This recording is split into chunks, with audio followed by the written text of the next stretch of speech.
Pakistan cricket बोर्डाचे प्रमुख मोहसिन नकवींनी बीसीसीआयकडे माफी मागितली। आपण नव्यानं सुरुवात करू अशी याचना। सूर्यकुमारनं दुबईला येऊन ट्रॉफी आणि पदकं घेऊन जावीत असा प्रस्ताव।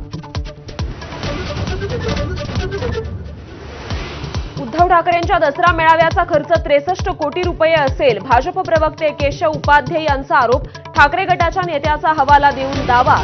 63 कोटी पूरग्रस्तांना द्यायला हवे होते असाही सल्ला। उद्धव ठाकरेंच्या शिवसेनेचा दसरा मेळाव्यावर पाऊस। चिखल आणि साचलेल्या पाण्याचं सावट। मेळावा उद्यावर, पण शिवाजी पार्कात पाण्याचं तळं कायम।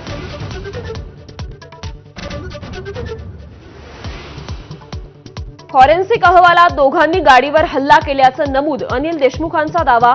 सुरुवातीपासूनच घटनेला राजकीय रंग दिल्याचा आरोप।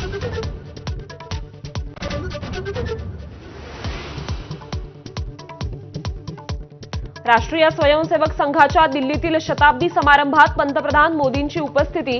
विशेष टपाल तिकीट आणि नाण्याचं अनावरण।